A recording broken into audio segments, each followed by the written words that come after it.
ሕፃን ተወለደ ወንድ ልጅ ተሰጠን ጨለማን ገፎ ብርሃን ሊሰጠን ወርቅ ጣኑ ከርቤ ይደርደር ለክብሩ ንጉሥ ስለሆነ በሰማይ በምድሩ የጌታን መወለድ ለማብሰር ሰብአ ሰገል በብርሃን እየተመሩ እንደሄዱት ሁሉ ከተደበቅንበት የምንወጣበት የተሸፈነውን የምናይበት ከደከሙት ጎን የምንቆምበት ለጋስና ሰጪ እጆች እየተዘረጉ አብሮነታችን ልክ እንደ ሁል ጊዜው ጎልቶ እየፈካ የሚሄድበት ብርሃናችንን የምናካፍልበት ይሁን እያልን በብርሃን ኤቲኤም ካርድ በመጠቀም የበዓል ግብይቶን ይፈጽሙ። እንዲሁም በብርሃን ሞባይል ባንኪንግ 881 በመጠቀም ግብይቶን ቀላል ያድርጉ።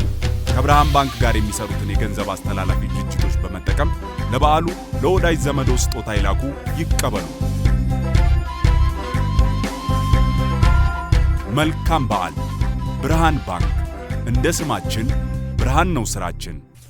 ትናንት ምሽት የተደረገውን ጨዋታ እንመልከት። በሪያል ማድሪድና በአትሌቲኮ ማድሪድ መካከል የተደረገውን ጨዋታ ሪያል ማድሪድ አሸንፏል። ፌዴ ቫልቬርዴ እጅግ አስደናቂ ቅጣት ምት ያስቆጠረበት ምሽት ነበርና እንመልከተው ይህንን ጉዳይ። ፌዴ ግብ ካስቆጠረ በጣም ውብ ግቦችን ነው የሚያስቆጥረው። ከሳጥን ውጭ አክርሮ የሚመታቸው ግቦች እንደዚሁ በጣም አስደናቂ እንደሆነ እየተመለከትን ነው የምንገኘው። ያው ትናንትና የቅጣት ምት ጨዋታውን እንደጀመረን ያስቆጠረውና ቅጣት ምት ሆኖ እንደዚህ ፓወር ኖሮትና ፍጥነት ኖሮት የሚቆጠር ግን መመልከት በጣም ከባድ ይመስላልና ፌዴ ግን ይሄን ማድረግ ይችላል። እንመልከተኝ ጉዳይ ልክ ነው። የፌዴ ቫልቬርዴ ቅጣት ምት በጣም አስደናቂ ነበር። ትላንትና እንግዲህ የ2020ውን የሱፐር ካፕ ፍጻሜ የሚያስታውስ ይመስለኛል። ሪያል ማድሪድ ከአትሌቲኮ ማድሪድ ጋር እየተጫወቱ ወደ ተጨማሪ ሰዓት ከመሄዳቸው በፊት ሞራታ ወደ ሪያል ማድሪድ የአደገኛ ቀጠና እየገባ የመጨረሻው ሰው ሆኖ ፌዴ ቫልቬርዴ ሄዶ ከኋላ ጠልፎ ጣለው እና ለቡድኑ ሲል የተቀበለው ቀይ ካርድ ነበር እና ሪያል ማድሪድ ያንን ጨዋታ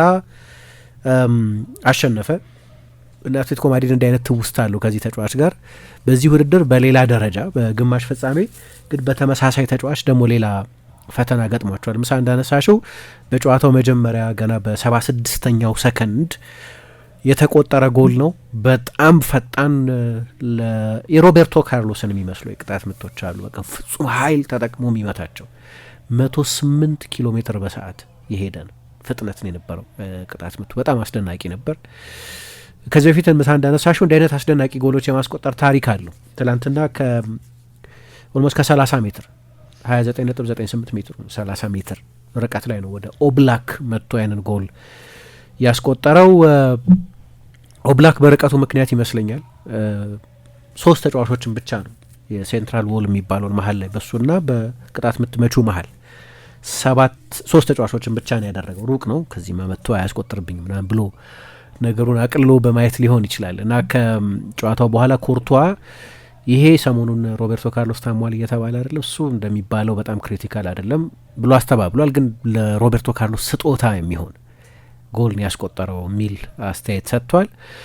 አሰልጣኝ ዲየጎ ሲሞኔ አትሌቲኮ ማድሪዱ አሰልጣኝ ደግሞ በጣም የሚገርም ነው እና እንዲህ አይነት ኃይል ኖሮት አጥሩን ስፒን አድርጎ አልፎ ያስቆጠረው ጎል የሆነ እውነተኛ ይመስላል። ከካርቱን የወጣ ፊልም ይመስላል። ከካፕቴን ሱባሳ የሚባል የጃፓን የካርቱን ፊልም አለና ከዛ የወጣ ካራክተር ይመስላል ብሏል።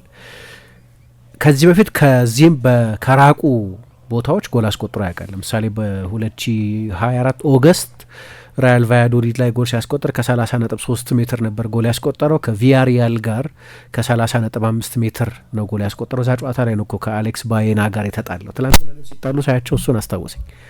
ወደ መኪና ማቆሚያ ቦታ ሄዶ ነው የደበደበው አሌክስ ባዬናን። ለምን የደበደበው ብዙ ይወራ ነበር። ያን ጊዜ ነፍሰ ጡር ነበረች ባለቤቱና ገና ያልተወለደ ልጁን ተሳድቦበት ነው እንደዚህ ተብሎ አጀንዳ እንደነበር አስታውሳለሁ። እና እዛ ጨዋታ ላይም እንደዚሁ ከ30.5 ሜትር ከርቀት ጎል አስቆጥሮ ነበር። እንዲህ አይነት ጎል የማስቆጠር ታሪክ ያለው ተጫዋች ነው እና አስቀድመው ጎል ያስቆጠሩት ሪያል ማድሪዶች በጊዜ ነበር። ከዛ ለሁለተኛው የሮድሪጎ ጎል መቆጠርም ይኸው ተጫዋች ፌዴሪኮ ቫልቬርዴ ትላንትና የቀይ መስመር ተከላካይ ሆኖ ነው የተጫወተው። ካርቫሃል ነበር አገግሞ ግን ተጠባባቂ ወንበር ላይ ነው የነበረው። ከ2 ወራት ጉዳት መመለሱ ስለሆነ አሰልጣኝ አሎንሶ በአንድ ጊዜ አላሰለፈውም። ስለዚህ ብዙ መጫወት በማይመርጥበት ቦታ ተጫወተ። ግን ሁለቱም ጎሎች ላይ በቀጥታ ተሳትፎ ነበረው። ግን በዚህ ጨዋታ ላይ እንደተለመደው ኩርቷን በጣም አስደናቂ ነበር። በጨዋታው ላይ በጣም ዶሚናንት የነበረው አትሌቲኮ ማድሪድ ነው። 22-8 ነው ሙከራው ሲያልቅ። በ14 ሙከራ አትሌቲኮ ማድሪድ ይበልጥ ነበር። አሌክሳንደር ሶርሎት ጎል አስቆጥሯል። ግን አሌክስ ባየዳ ራሱ ሶርሎት የማይታመን አንድ ኳስ በሱ ቁመት በሱ የጭንቅላት የመግጨት ችሎታ ያለ ተጫዋች እንዲያስቆጥረው የምትጠብቂው አይነት ትልቅ የጎል እድል አባክኗል።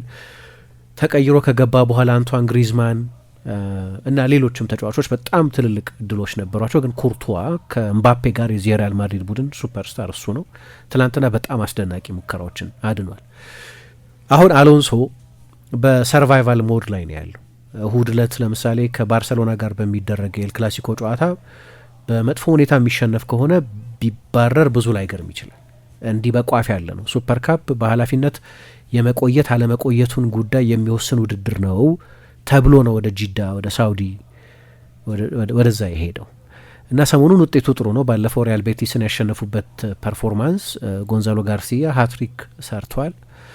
5-1 አሸንፈዋል ሪያል ማድሪድ። ጨዋታውን ስታዩ 5-1 ጨዋታ አይደለም ወይም የ5-1 ውጤት ቡድኖችን በብቃት እንደሚለየው ያህል አልነበረም፣ ግን በጣም አስፈላጊ ውጤት ነበር። የፔሌግሪኒ ቤቲስ ሌላ አስደናቂ ውድድር ዘመን እያሳለፈ ያለ ቡድን ስለሆነ ከዛ ደግሞ ፍጻሜ ደረሰ። አትሌቲኮ ማድሪድን በደርቢው አሸንፎ ግን የተጫወተበት መንገድ አሁን ውጤት በጣም እንደሚያስፈልገው አሰልጣኝ ነው እየተጫወተ ያለው። መጀመሪያ አካባቢ ሲመጣ አልሆነለትም ማለት እያሸነፈ ነበር። ከ12 ጨዋታዎች 13 ጨዋታዎች 12ቱን አሸንፈው ነበር የጀመረው። ግን የበለጠ ስታይል ኢምፖዝ ለማድረግ ነበር ይሞክር ነበር። የአሎንሶን መንገድ ለማስቀመጥ የመጣበትን ምክንያት ለማሳየት ይሞክር ነበር። የእሱን ቡድን ለመስራት በሊቨርፑል የሰራውን ቡድን መስራት እንደሚያስቸግር ግልጽ ነው። የተጫዋቾቹ ካራክተሪስቲክስ በየክለቦች ያለው ኤክስፔክቴሽን ምናምን ይለያያል። ትላንትና ግን በጣሊያናውያን አሰልጣኞች ሞድ ነው አሸንፈው የመጣው። የበለጠ ያንን ጎል ካስቆጠረ በኋላ አትሌቲኮ ማድሪድን ኮንቴይን ለማድረግ እንዲህ የሆነ ሰዓት ላይ 30-70 ምናምን የፖሴሽን ስታቲስቲክስ ስታይ እና 70% አትሌቲኮ ማድሪድ መሆኑን ስታይ ዲየጎ ሲሞኔ በትልቅ ጨዋታዎች እንደዚህ አይነት የፖሴሽን ቁጥጥር የሚፈልግ አሰልጣኝ አይደለም። ስለዚህ አሁን ሻቢ አሎንሶ ለሰርቫይቫል በኃላፊነት ለመሰንበት ነው እየተጫወተ ያለው። አትሌቲኮ ማድሪድ ያ ፊኒሽንግ አልነበረውም፣ ግን ከፍተኛ የኳስ ቁጥጥር ብልጫ ግን ነበረው። እንዳልኩት የሙከራውም ብልጫ እንደዚሁ በጣም ከፍተኛ ነበር። ያው በእርግጥ ሪያል ማድሪድ ብዙ ጉዳቶች አሉበት። ትላንትና እንደውም ሩዲገር በአሳር ነው የተጫወተው። 70 ደቂቃ በእንደዚህ ተጋድሎ መጫወቱም አስደናቂ ነበር እና ከጉዳት ጋር ነው ወደ ጨዋታው የመጣው።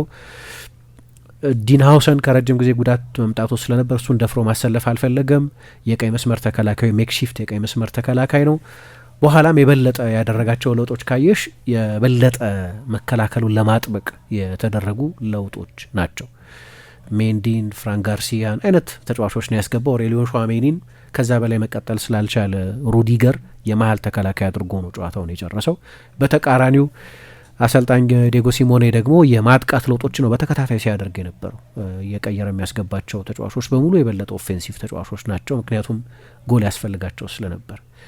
ግን ሪያል ማድሪድ ኩርቷ በጣም አስደናቂ ሙከራዎች አድኖ ክላሲክ በሆነ የጣሊያናዊ መንገድ አሸንፎ ለፍጻሜ አልፏል እንጂ አትሌቲኮ ማድሪድ ረጅም ጊዜ ጨዋታውን ዶሚኔት አድርጎ ነበር። አልማዳ፣ አንቷን ግሪዝማን እንደዚህ አይነት የበለጠና ካርዶሶ አይነት ተጫዋቾችን ቀይሮ አስገብቷል። ካርዶሶ እንኳን ዲፌንሲቭ ሚድፊልደር ነው፣ ግን ጎል ለማስቆጠር ሌላ ተቃርቦ የነበረ ተጫዋች ነው።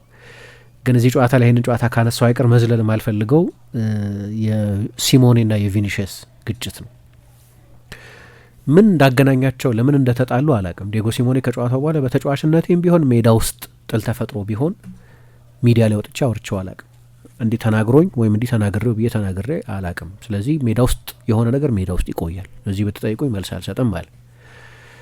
ግን ተንኩሶታል ቪኒሽስን እና በተደጋጋሚ ያለውን ደግሞ በሙቪ ስታር በሚባለው ይህንን ጨዋታ ብሮድካስት ባደረገው የስፔን ብዙሀን መገናኛዎች ላይ ተሰምቷል። ፍሎረንቲኖ ፔሬዝ ያባርረሃል፣ እንዳትረሳ ያባርረሃል፣ እንዳትረሳ ምነግርህን ያባርረሃል እያለ ይነግረው ነበር በተደጋጋሚ ቪኒሽስን። ቪኒሽስ ምን ብሎ እንደመለሰለት ትራንስክራይብ የተደረገው ማግኘት አልቻልኩም። የሆነ ነገር እንደሚናገር ማየት ይቻላል፣ ግን በትክክል እንደተናገረ አላቅም። እና ሻቢ አሎንሶ በዚህ ደስተኛ አልነበረም። ተቀይሮ ሲወጣም የተሰዳደቡ የተነጋገሩ ነበር ሁለቱ ሰዎች። ቪኒሽስ 70 ምናምንኛው ደቂቃ ላይ ተቀይሮ ወጣ እና ይናገረው ነበር።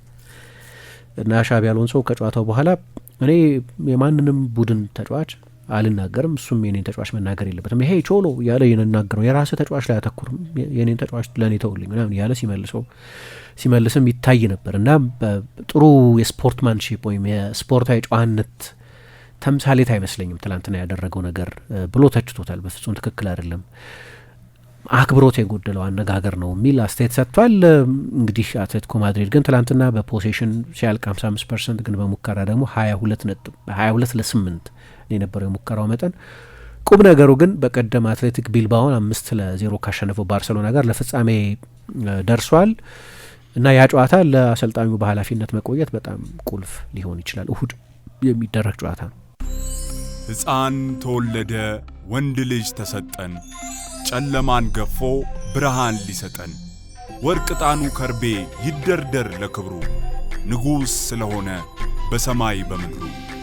የጌታን መወለድ ለማብሰር ሰብአ ሰገል በብርሃን እየተመሩ እንደሄዱት ሁሉ ከተደበቅንበት የምንወጣበት፣ የተሸፈነውን የምናይበት፣ ከደከሙት ጎን የምንቆምበት፣ ለጋስና ሰጪ እጆች እየተዘረጉ አብሮነታችን ልክ እንደ ሁል ጊዜው ጎልቶ እየፈካ የሚሄድበት፣ ብርሃናችንን የምናካፍልበት ይሁን እያለን በብርሃን ኤቲኤም ካርድ በመጠቀም የበዓል ግብይቶን ይፈጽሙ። እንዲሁም በብርሃን ሞባይል ባንኪንግ 881 በመጠቀም ግብይቶን ቀላል ያድርጉ።